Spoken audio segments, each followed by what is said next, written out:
parfait. Merci pour le décompte, cher ami.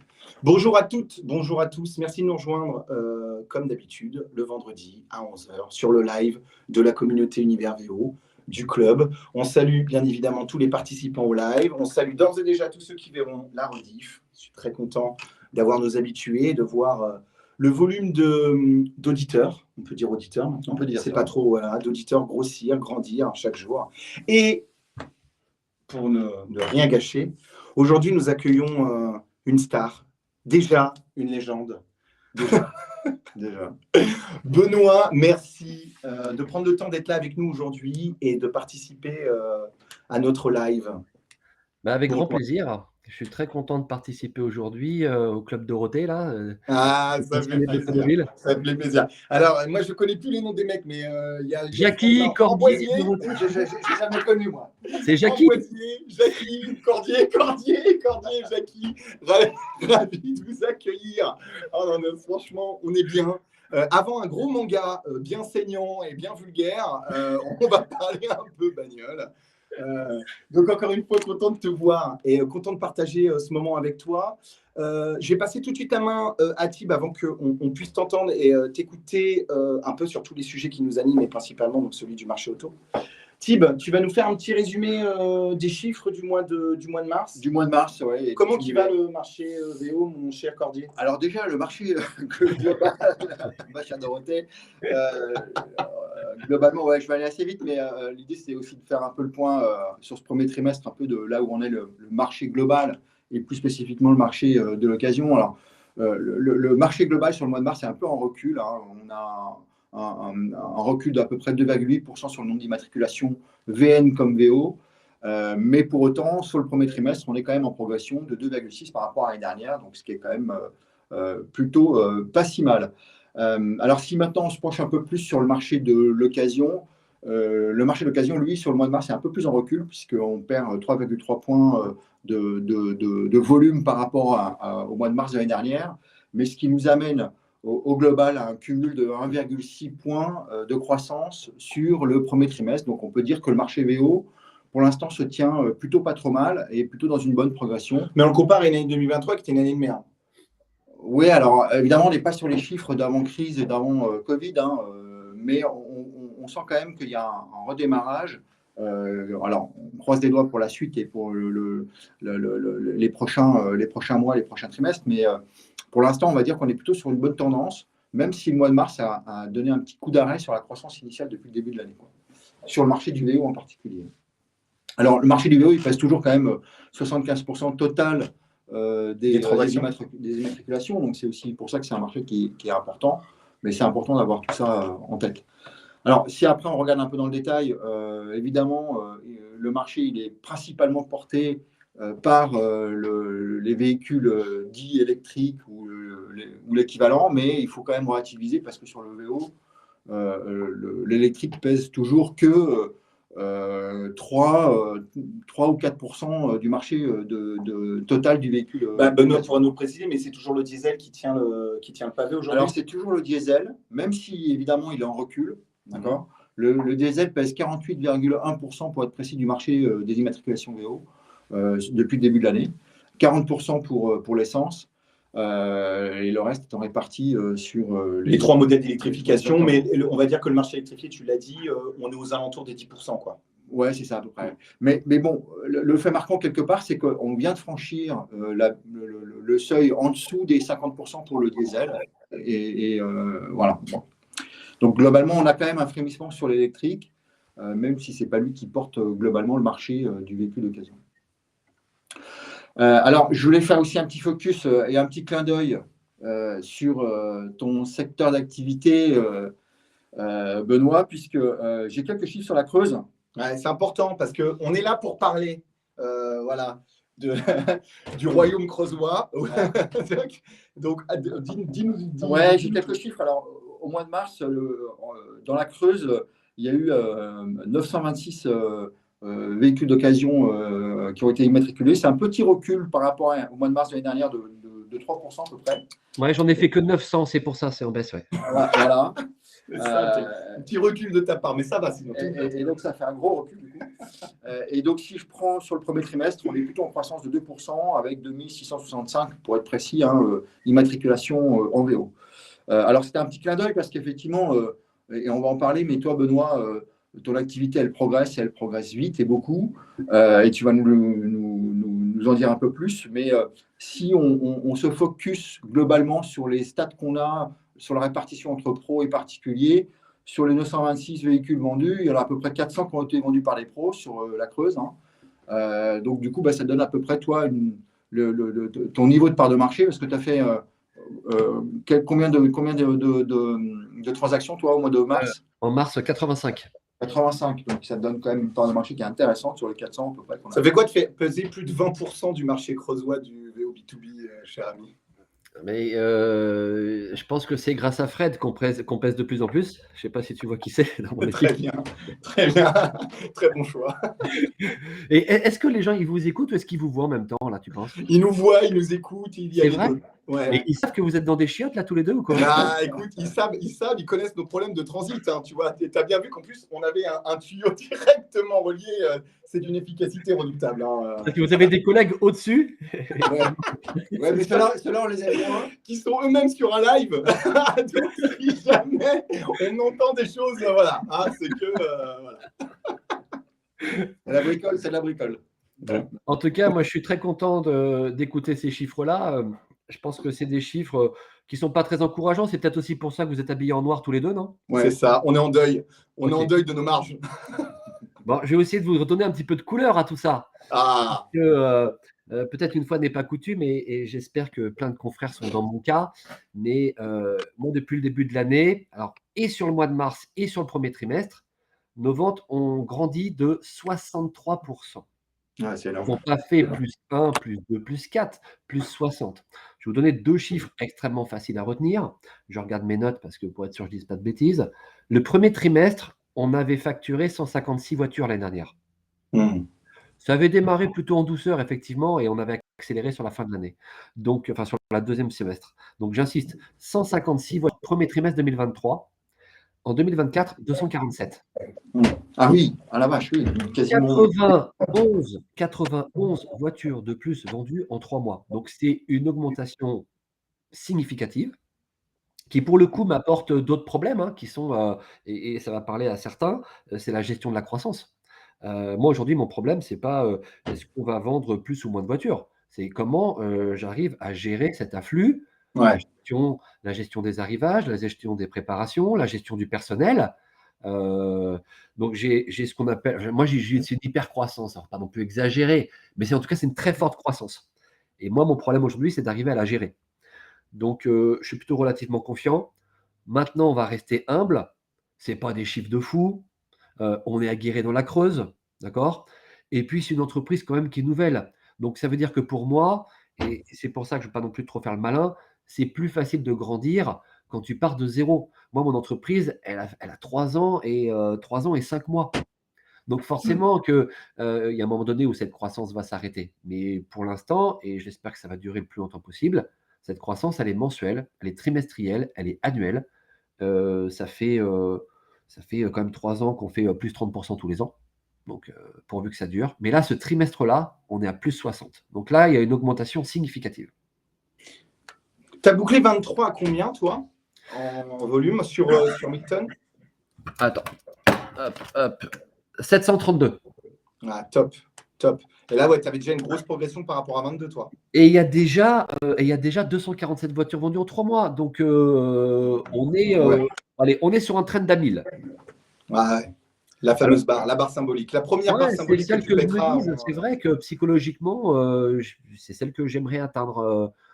Elle va arriver plus vite que ce que j'avais imaginé, mais 1000 bagnoles, c'est cool.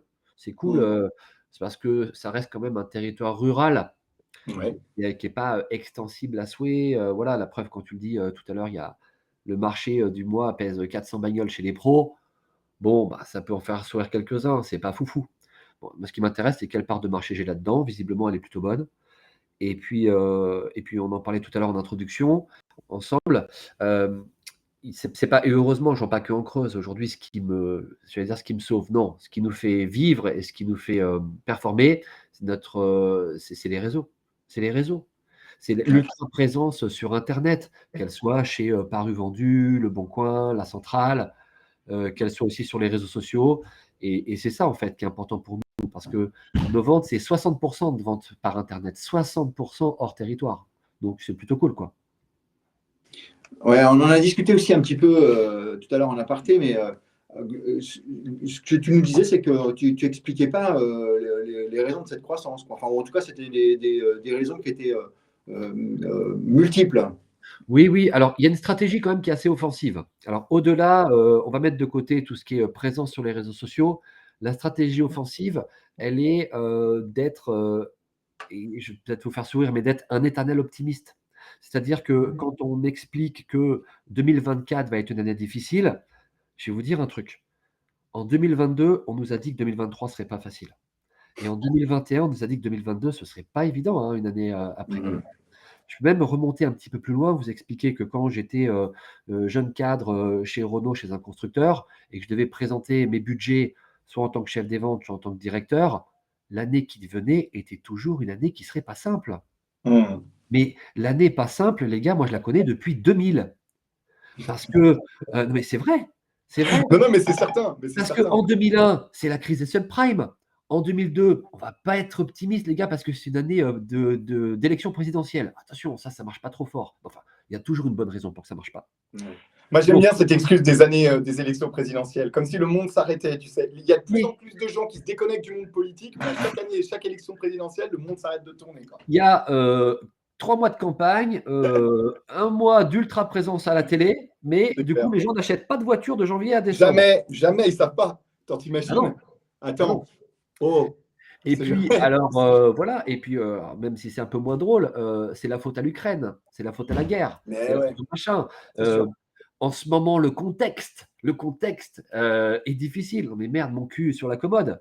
Il n'y a rien de difficile, il n'y a pas de contexte difficile. Et toi, ce contexte autophobe qui est tout constamment mis en avant par les sphères parisiennes, hein, parce que c'est les grandes villes et Paris tout principalement qui parlent de ça à longueur de journée en disant l'autophobie, l'autophobie, l'autophobie. Toi, tu es quand même un des indicateurs qui montre que déjà la voiture, elle est prégnante, qu'elle est indispensable dans les mobilités au quotidien et que ce n'est pas des sujets que vous abordez tous les jours, quoi. Moi, je vais te dire un truc. J'emmerde Paris.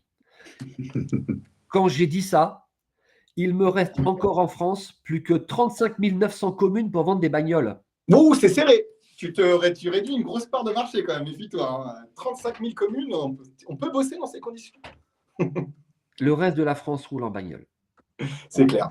Il n'y a aucun sujet, il n'y a pas de sujet. Alors, je reprends le fil du truc. Pourquoi est-ce que ça marche? Alors, il y a 1000 raisons, mais une raison principale, c'est d'être éternellement optimiste. Il n'y a aucune raison de s'expliquer pourquoi ça ne va pas marcher, pourquoi ça va être difficile, c'est faux. Donc, la stratégie offensive, c'est quoi? C'est, on me dit que les prix baissent, génial. Mais génial. On va dire, les prix baissent, c'est une catastrophe, on va perdre de l'argent. Non, non. Vous avez à partir d'aujourd'hui l'opportunité d'acheter des voitures et de faire des marges.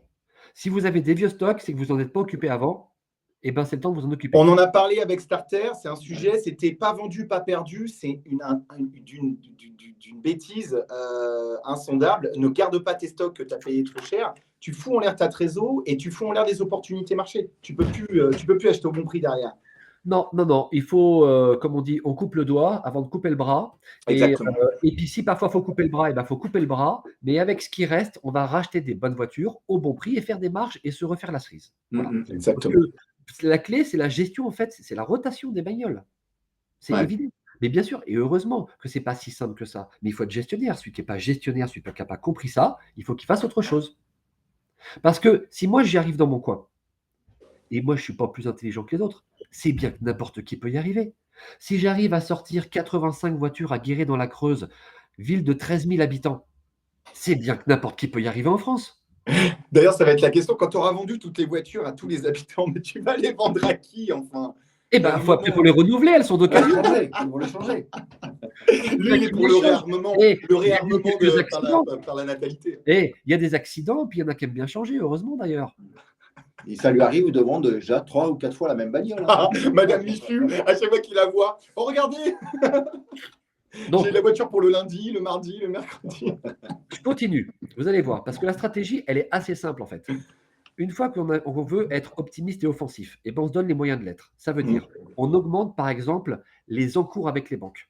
L'argent coûte cher, c'est ce qu'on me dit. Ouais, tu as raison. Mais pas vendre de voiture, ça coûte encore plus cher. Évident. On augmente les encours, on augmente les stocks, on augmente la visibilité. Et vous savez quoi? C'est aussi simple que ça. C'est aussi simple que ça. Si j'ai 30 voitures sur un parc et que j'ai une super équipe de vendeurs, j'en vendrai 15 par mois. Si j'ai 100 voitures sur mon parc et que j'ai une super équipe de vendeurs, j'en vendrai 50 par mois. Ouais. Et vous savez quoi? Si j'en ai 1000 sur le parc, j'en vendrai 500 par mois. Et là, il arrive. Non, mais moi j'aime bien. Mais non, mais Il n'y a pas. regarde il l'effet de n'y a ton pas. optimisme. Regarde l'effet de ton optimisme. Je suis plus en deuil. Qu'est-ce qui s'est Il passé? n'y a pas de fatalité et il n'y a aucune limite. Quand vous êtes sur Internet, le territoire, c'est la France. Enlevons Paris, parce qu'on n'aime pas Anne Hidalgo, elle nous Non. énerve tous. Dans l'automobile, on l'aime pas. On l'aime pas. Il reste plus de 35 000 communes avec des gens qui veulent acheter des voitures partout en France. Toi, tes ventes Internet aujourd'hui, c'est beaucoup de ton développement ou au final, t'as encore, tu vas me dire que tu as de la marge. Mais Mais moi c'est j'ai de la marge surtout. Tu sais, vous voyez sur les réseaux que ce que je vais vous montrer, c'est-à-dire que l'entreprise va bien, elle est très rentable. Ça, c'est vérifiable sur Papers pour ceux qui sont curieux. Et elle est en forte croissance. Mais mon problème, moi, c'est aujourd'hui d'organiser et de gérer ma croissance. Demain, s'il y a un investisseur, je ne veux pas d'investisseur, ce n'est pas le bon terme. Si demain, je gagne 10 millions d'euros au loto, je m'achèterai pour 10 millions d'euros de voitures en stock. Non, je rigole pas. Non, mais moi, ce que j'aime, c'est qu'au moins les choses, voilà, tu vois, on pose les trucs, c'est moi, donnez-moi 1 euro, je le mets dans une bagnole. Mais attends, je vais te dire une chose. Bon, je suis riche à millions. Mais moi, je prends rien. Tout va dans ma boîte. Et quand je gagne du pognon, je ne me prends pas une dividende. Je rachète de la caisse. À chaque fois que j'ai 2 voitures de plus sur le parc, j'en vends une de plus par mois. Et ceux qui vont comprendre ça auront tout compris. Dès l'instant où, alors il ne suffit pas d'avoir des voitures pour avoir des voitures, il faut avoir des voitures qui sont bien achetées. Mais en ce moment, les prix ont baissé. On a tous l'opportunité de faire des achats d'enfer. Moi, j'achète les voitures au top du top. Et oui, parfois, je me coupe un bras. Et oui, à la fin de l'année, je déprécie mes voitures. Mais pour passer à autre chose, pour avancer. On est obligé de se remettre en question en permanence. Il y a 2 ans, c'est de la mode, je me suis lancé beaucoup, j'avais l'électrique en tête, la Tesla. J'en ai fait plein. J'ai gagné honnêtement beaucoup de sous. Jusqu'aux dernières où Elon Musk a baissé ses prix de 12 000. Ouais, là, il a flingué le marché. Bon, et je vais vous dire une chose, j'en avais 2 sur le parc, il y en a une, j'ai mangé 4 000 et l'autre, j'ai mangé 14 000. Oh, ah oui, quand même. Oh, le beau cadeau. Mais vous savez quoi? On peut rester là-dessus et dire que c'était mauvais. Moi, ce que je peux vous dire, c'est qu'il y en a 16 autres où j'ai pris 6 000 euros et plus. Bien sûr. Donc, on tire le trait. Maintenant, les choses évoluent parce qu'il faut aussi sentir le marché. Pour sentir le marché, il faut écouter Univers VO, il faut écouter des podcasts, il faut lire la presse et il faut suivre la tendance. Quand on s'intéresse un petit peu à ça et qu'on veut vraiment aller chercher de la performance, on se dit, oh là, warning sur l'électrique. Par exemple, en ce moment, je ne vais pas m'acheter une idée, ID3, ID4, machin, bazar, bidule. C'est pas le moment. En plus, les buybacks arrivent. Dans 3 mois, il y en aura encore plus à moins cher. On touche C'est pas. clair. Par contre, sujet du PureTech, on peut parler de ça en 2 secondes, qui est aujourd'hui pour moi aussi une opportunité de business d'ailleurs. Mais sinon, on se concentre sur le retour du diesel. C'est le retour du diesel. Donc, à force de le dire, là, par contre, les prix grimpent. Hein. Les diesels, ils ont tous pris 1000 balles depuis 3 mois. Ouais, je Donc, confirme. il est temps d'aller dessus parce que ça va continuer à grimper. Il y a un retour en force. Ça durera le temps que ça dure, mais c'est parti. Sur les essences aussi peu consommatrices, tu as des indicateurs aussi positifs là-dessus ou au final, toi, malgré tout, c'est vraiment le diesel en ce moment et Moi, je vais rester dans les grands phénomènes. J'ai pas trop Ouais. le temps de faire de l'analyse de détail. J'essaie surtout d'écouter mes vendeurs, les remonter terrain, et on me demande du diesel. Donc là, tu vois, je suis en train de basculer mon parc pour qu'il soit. Ça va se faire sur 3 mois. C'est un peu long à faire. Hein. Il faut qu'il y ait un peu d'inertie, les ventes naturelles, mes achats, les arrivées de mes achats. Donc j'estime qu'il faut à peu près 3 mois pour que mon parc devienne maintenant majoritairement diesel. Ok. Quand tu dis majoritairement, tu veux le basculer, c'est que ça représente, c'est quel ordre de grandeur pour Moi, je toi? vais essayer de l'emmener vers 60%. Ah oui, Ouais, quand même, ouais. Ok. Aujourd'hui, il est à 30 et je vais essayer de l'emmener vers 60. Ouais. Ok. Mais oui, parce que c'est le marché. Non, mais alors là, Non, mais du coup, en fait, On te suit, tu fais de la gestion. Tu disais tout à l'heure, je ne regarde pas trop les détails, mais malgré tout, c'est quand même de la gestion au détail. Et c'est intéressant parce que non, mais c'est vachement responsable comme dynamique d'entreprise. Alors, je me considère comme un épicier dans une épicerie. Mhm. D'abord parce que la taille de mon entreprise est suffisamment petite pour que je puisse penser comme ça. Mais c'est ça. Ouais. Il est évident qu'un groupe automobile, et j'allais dire les pauvres, c'est pas ça, mais l'organisation est telle que entre l'idée du chef des ventes qui remonte au directeur, qui Ouais, remonte c'est ça. au comité de direction, qui Ouais, va l'agilité, remonter à l'agilité, la holding et qui va donner son go, c'est trop tard. ouais. C'est clair. Il vaut mieux avoir une idée moyenne, mais qui marche tout de suite, plutôt que la meilleure idée du siècle qu'on mettra en place dans 6 mois. C'est trop tard, le marché aura encore bougé. Non, mais on est d'accord, mais parce qu'en plus, nous, on a cette sensibilité-là aussi, ce qu'on va te dire, on parlera d'agilité si tu veux, mais c'est l'action qui compte. C'est l'action qui compte. C'est là-dessus que tout se joue. C'est l'inertie, être spectateur de son marché, c'est la meilleure garantie de se planter De rien faire et de aussi. perdre beaucoup d'argent, quoi. Moi, j'ai envie de dire aux grands groupes automobiles, faites comme si vous n'étiez plus des groupes et laissez vos sites décider d'eux-mêmes et de prendre des décisions par eux-mêmes, qu'elles Ouais. soient bonnes ou mauvaises. Mais laissez-les décider vite et agir vite. Vous savez quoi? Il ne se passera rien de grave. Mais c'est tellement ça. Et vous n'êtes peut-être pas à l'abri d'avoir des bonnes surprises avec des gens qui se révèlent. Mais d'autant qu'en plus, l'inspiration de la demande, elle n'est pas forcément la même à Guéret qu'à Bordeaux, qu'à Strasbourg. Tu ne peux pas etc. uniformiser la manière de penser, la manière de consommer. Oui, mais C'est ça. exactement ce que C'est dit, ça. Benoît. Les groupes veulent faire. J'en parlais avec un ami hier soir, avec qui je vais nommer Jérôme Maudet, qui était mon ancien directeur général. Et on avait ce sujet-là. Et il disait ce qu'on a fait il y a 10 ans, on ne peut plus le faire maintenant. Même si avant, ça avait du sens d'uniformiser, de globaliser, d'emmener tout un groupement de concessions dans la même direction. Moi, je pense qu'aujourd'hui, il faut faire un peu machine arrière, enfin clairement machine arrière, et il faut travailler l'ultra local. Mhm.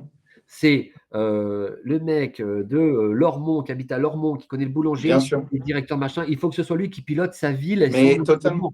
Tu sais, on en parlait avec le marketing de proximité. Beaucoup de gens pensent que c'est de la communication sur des médias locaux, etc. Non, le marketing de proximité, c'est de la vente de proximité. C'est-à-dire parler le langage que les gens, à côté de l'endroit où tu vends, entendent, sur lequel ils sont réceptifs.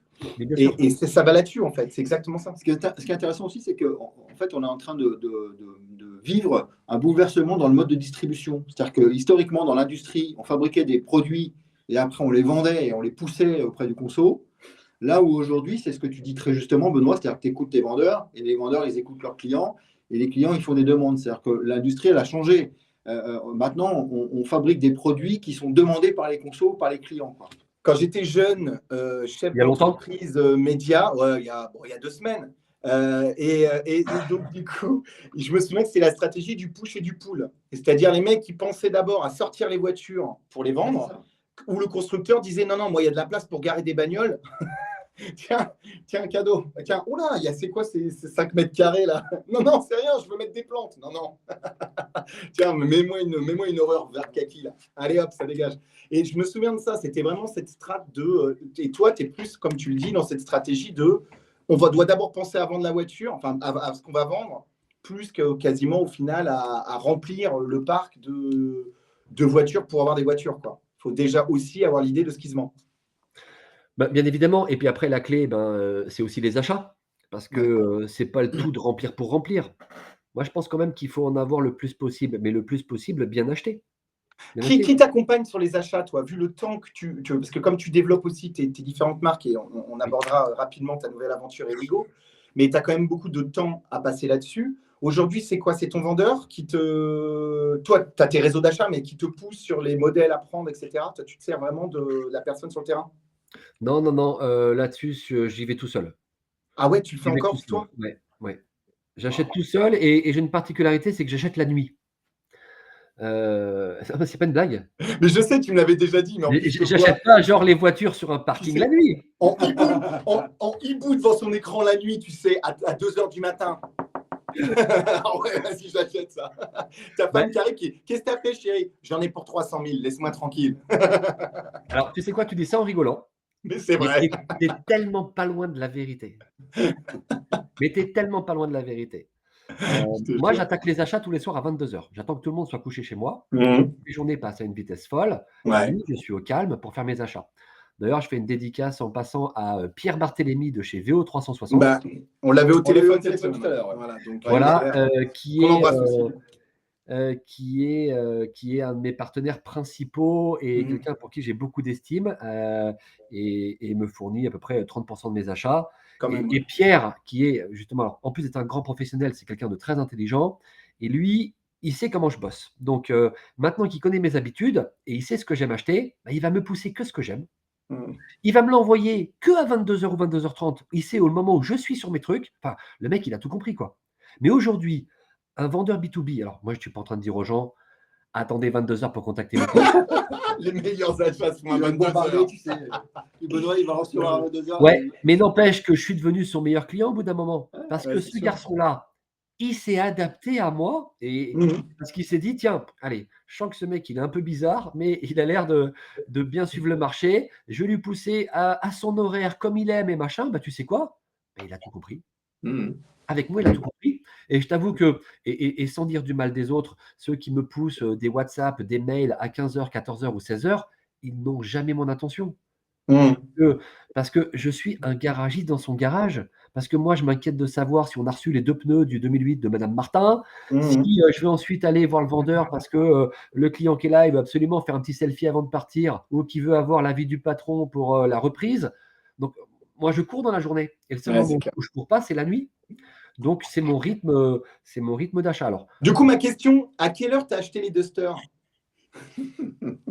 en vrai, Allez, 23h30. Je mise oui, sur un je pense que 23h30. entre 23h30 et minuit, ouais, vraiment. Tu vois, je le connais. Quand il passe sur du duster, il est passé 23h. Tu vois, on commence. Et alors, écoute, l'avantage cette fois, pour être sérieux, aussi des réseaux sociaux, eh ben, c'est que il y a un paquet de gens qui me suivent. Et aujourd'hui, maintenant, alors c'est comme ça, mais maintenant, les mecs, je les ai en direct. C'est qu'avant, j'avais un inter, 2 intermédiaires, 3 intermédiaires. Aujourd'hui, moi, les dusters, c'est concession Roumanie, Benoît Corto-Guéret. Hein. Il n'y a rien entre les deux. Hein. Et tu sais quoi? Sans rien démarcher. Ah, génial. Parce que le mec, il me suit sur les réseaux, parce qu'il me Bien trouve sûr. rigolo, ou il se dit, tiens, il a l'air de vendre des bagnoles, je vais le contacter, lui. Mhm. C'est sûr. Voilà, donc ça a une super vertu et ça, je ne l'avais pas anticipé. Ça me tombe Mhm. dessus et j'en suis très, très content. Ça me fait améliorer mes marges. Mais c'est cool. Ouais, ça, on voit quand même. En tout cas, nous, on note au dehors, comme tu dis, de toute ta partie communication, on voit quand même une évolution. Moi, j'ai quand même de temps en temps de te jeter de temps en temps en dehors des coms et des trucs au téléphone et tout, et je vois quand même qu'il y a quand même une grosse structuration et des projets que tu mènes à bien. Et là, c'est un projet que j'aimerais aborder avec toi, qui est le fameux donc Ewigo, la nouvelle enseigne dans laquelle maintenant tu es actionnaire, si je ne dis pas de bêtises, on C'est peut ça. dire ça. Et Oui. voilà. Et moi, ce que j'aimerais ça, tu me parles donc de la structuration d'un réseau d'achat, revente, mais sur lequel tu portes les stocks. Et là, donc, du coup, tu te lances dans un autre modèle, une autre aventure, un autre système. Et ce qui m'interpelle dedans, c'est qu'est-ce qui t'a amené? C'est la curiosité, l'opportunité. Tu as senti que c'était vraiment un business qui allait continuer de croître? Ou l'humain? Tu as bien aimé Florent, tu as dit, oh, t'es un bon gars, toi, vas-y, on part à l'aventure. Il va me dire, je crois. Écoute, je vais résumer. Il y a un petit peu de tout ça. En fait, ça part d'où? Vous l'avez compris, je travaille beaucoup. Là-dessus, j'ai pas de filtre. C'est pas facile de vivre avec quelqu'un comme moi. Moi, je pense qu'on Mmh. travaille du dimanche au dimanche et j'aime pas partir en vacances parce que je m'ennuie. Donc, c'est dur de vivre avec quelqu'un comme moi. Et là-dessus, je rends hommage à mes proches et notamment à mon épouse et mes enfants qui supportent ce que je suis dans la vraie vie. Et ensuite, qu'est-ce qui s'est passé? Eh bien, vu que je suis passionné de travail, mais vraiment, mais boulimique, hein, c'est-à-dire que c'est obsessionnel, hein, ben, je m'ennuie vite. Et j'ai beau avoir un Milton Avenue qui cartonne et qui va très bien, il faut qu'intellectuellement, je fasse autre chose. Mmh. C'est-à-dire que c'est pas assez pour mon cerveau. Il me faut d'autres trucs pour m'occuper. D'ailleurs, je fais une légère parenthèse que je fais rarement, mais que je vais vous confier quand même maintenant, parce que je suis parti à parler. Moi, en plus de ça, j'ai une fonction de juge au tribunal de commerce dans ma ville. Ça fait 5 ans que je fais ça. J'attaque d'ailleurs dans 1 mois une formation pour être juge commissaire. Et ça aussi, c'est pour moi intellectuellement très important. J'ai besoin d'être utile. J'ai besoin d'être chargé mentalement. J'ai besoin d'apprendre, de découvrir des nouvelles choses. Donc ça, c'est très épanouissant pour moi. Alors, une fois que je reviens maintenant sur l'automobile et que je dis, je ne vais pas mettre une croix en mettant Milton, ça y est, c'est fait, c'est gagné, dans la vie, il n'y a rien d'acquis. Mais maintenant que ça commence à bien se staffer et à marcher fort, je me suis dit, tiens, comment est-ce que je développe encore mon business? Donc là, il s'est passé 2 choses. Je me suis dit, soit je reprends un panneau de marque et je deviens soit agent ou concessionnaire peut-être pour une marque chinoise. Ça m'a trotté dans l'esprit quelque temps, ça n'a pas duré très longtemps. Et après, je me suis dit, je vais m'intéresser à l'intermédiation automobile. Donc, je les ai un peu tous observés, et Wigo en tête, Transat Auto, Bye Bye Car, Wicar avec Romain, voilà, honnêtement, Simplicity Car, je pense aussi à Ioni, enfin et honnêtement, j'ai trouvé qu'il y avait plein de mecs bien là-dedans. Pour le coup, tu vois, alors eux, ils sont un peu, je veux dire, ils disent qu'ils sont confrères, mais des fois, ils sont pas tous confrères. Bon bref, c'est normal, c'est la concurrence, c'est comme ça. Moi, je trouvais que globalement, il y avait plein de mecs bien qui géraient ces boutiques-là, vraiment. Je le pense sincèrement, avec des belles réussites pour chacun d'entre eux, chacun à leur niveau, mais des belles réussites. Et je me suis dit, mon approche première, c'est, bah, si je mettais un petit corner agence automobile chez moi, putain, tiens, moi, ça va me faire faire un autre truc, et puis c'est un petit complément de revenu. Voilà. Bon, c'est plus pour m'occuper qu'autre chose, hein, je veux dire les choses franchement, c'est pas essentiel, mais je me suis dit: «Tiens, c'est bien, je connais là». Et là, je les ai, quasiment tous contactés et je dis quasiment parce que je les ai pas tous contactés, mais une grande majorité. Et il y en a quelques-uns avec qui ça a bien marché et puis j'ai rencontré Florent Barboteau et avec Florent Barboteau, j'ai envie de dire, il s'est passé quelque chose entre nous 2 qui s'explique pas, c'est comme ça. Alors j'ai eu aussi de bonnes relations avec les autres, hein, mais avec Florent, j'ai senti que, hem, il était intellectuellement un peu comme moi, il a besoin de se charger mentalement et surtout, je suis venu pour, être franchisé, c'est-à-dire en fait humblement et tout simplement, mais en parlant avec Florent, Florent il m'a dit: «Mais, tu sais un gars comme toi, tu peux nous aider à passer un cap quoi, parce que toi nous on gère un business de franchise et de transactions automobiles par intermédiation, mais il dit: «Toi tu transpires la voiture et tu as une expérience que personne n'a chez nous quoi». Et j'ai senti en fait, ouais, je cherche mes mots. J'ai senti que je pouvais être utile. Ouais. C'est-à-dire que je pouvais aller au-delà d'être un simple franchisé. Et je pense que pour Florent, il a ressenti la même chose que moi. Parce qu'en fait, ça part d'où? Pour ne rien vous cacher, être totalement transparent. Milton Avenue, c'est une marque aujourd'hui. C'est une marque qui commence et dans l'automobile, alors pas dans le grand public, mais dans l'automobile, qui est hyper connue. Voilà, je pense que 80 des mecs de la bagnole, hommes et femmes, me connaissent. Et on m'a demandé plus de 100 fois, plus de 150 fois, de franchiser Milton Avenue. Et moi, je voudrais en ouvrir un à Rennes, et moi à Strasbourg, et moi à Nantes. Et ça m'a fait me poser des questions, mais ça m'a aussi fait me rendre compte que moi, j'avais rien à vendre. J'ai pas de concept parce que j'ai aussi l'avantage et le défaut d'avoir personnifié mon entreprise. C'est que Milton Avenue, c'est Benoît Cortot et Benoît Cortot, c'est Milton Avenue. Mais derrière, il y a rien. Enfin, il y a rien. C'est un garage de vente, quoi. C'est un garage de vente qui a de la communication différenciante et j'ai personnifié le modèle, mais c'est tout. Donc en fait, je me suis dit: «Bah, Benoît, reste à ta place, tu n'es pas duplicable». Voilà, j'ai pas de concept à vendre, je vais pas apprendre aux gens à acheter des voitures, à vendre des voitures, je on sait faire ou on sait pas le faire, mais moi j'ai pas la capacité de me dire: «J'ouvre 100 agences et j'apprends à des mecs indépendants, de lever des fonds, de porter des voitures, de faire gérer la rotation, d'embaucher du personnel». On n'a pas tous la capacité à faire ça. Donc il y avait une espèce de fierté et en même temps de frustration de connaître ça. Et quand la rencontre se fait avec Florent, où il me dit: «Écoute, OK, tu peux être franchisé, mais je pense que tu peux nous apporter bien plus et moi j'aimerais que tu nous rejoignes dans l'équipe». Et ben, je l'ai senti sincère et je me suis dit: «C'est peut-être ma manière à moi de me dire, je vais participer à créer quelque chose». Voilà. Donc, vu que je suis pas capable de le faire tout seul et je pense que Florent, qui l'a déjà fait tout seul sans moi, il a peut-être, et je dis peut-être parce que je ne suis pas dans sa tête, atteint un seuil de visibilité, d'idées, parce que c'est pareil, hein, mettre un concept comme ça pendant 10 ans, au bout d'un moment, ça va bien, mais je pense que je vais être le vent nouveau, Ouais. qui va apporter un éclairage sur Ewigo, mais je pense qu'aussi ma communication apporte un éclairage sur la franchise automobile en général. Comme je vais citer Mickaël Ledoux, qui le fait très très bien également, qui est un super communicant. Et ça, Qui est Transac Auto, hein, Mickaël, c'est ça? ouais, Transac Auto. Transac Auto, pareil, il est comme moi ou comme Florent Barboteau. On n'aime pas, c'est pas le sujet. Mais c'est un bon chef d'entreprise et c'est un très bon communicant. Voilà. Et aujourd'hui, lui, sa com, il apporte aussi une grande visibilité aussi sur ses copains. Bien Voilà. sûr. Donc, moi, j'ai à peu près la même chose à mon niveau aussi, où quand je parle d'un truc, ça apporte un éclairage sur un sujet. Et effectivement, là, depuis 2 mois, l'afflux des candidatures sur Ewigo, elle est très, très forte. T'as aimé le salon de la franchise? Ça a été une bonne expérience après ton voyage à Dubaï? Oui, oui, oui. Alors, pour l'anecdote, je suis arrivé à 23h le samedi soir de Dubaï et à Paris avec le décalage horaire et tout qui va bien. Et le lendemain matin à 9h, j'étais au franchise.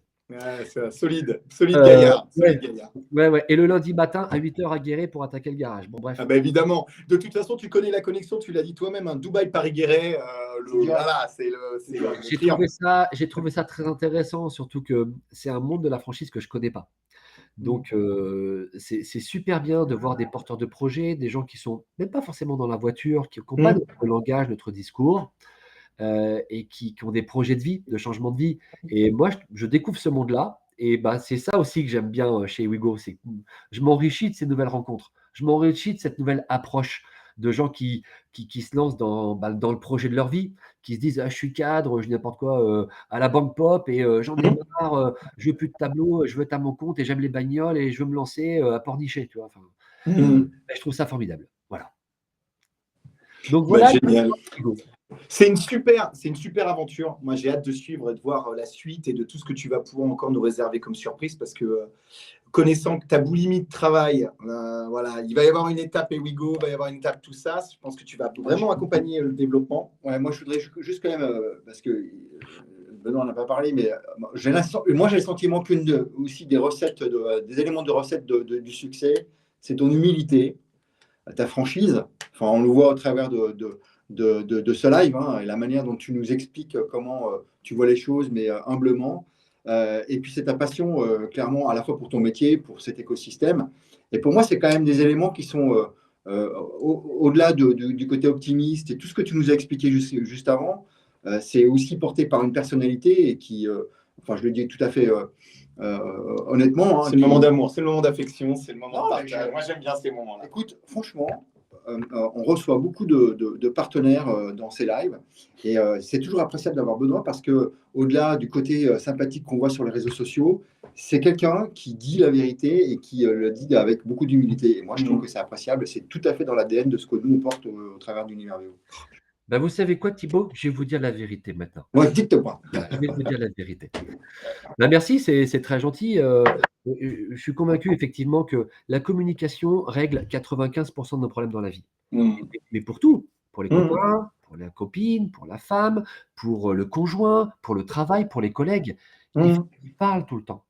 Et c'est vrai que moi, j'aime bien communiquer avec mes équipes. Ils savent tout ce qui se passe. Tout. Ils savent, je vais même vous dire une chose. N'importe quel mécanicien chez moi, carrossier, vendeur ou secrétaire, sait combien j'ai de crédit sur la gueule et pour combien de temps j'en ai. Je leur dis tout.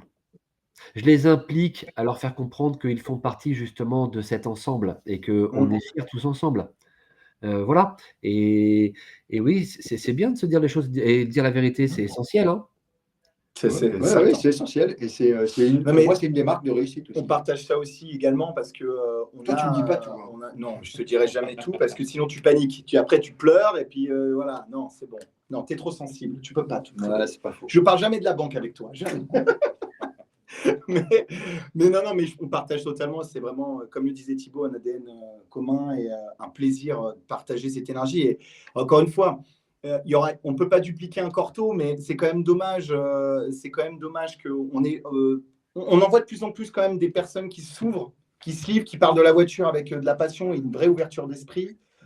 Mais on a encore beaucoup de costumes gris, on va pas se mentir, et parfois des discussions un peu stériles qui nous font pas avancer, tu vois. Donc ça, c'est vrai que c'est un plaisir pour la communauté. Il faut de tout pour faire ce monde-là.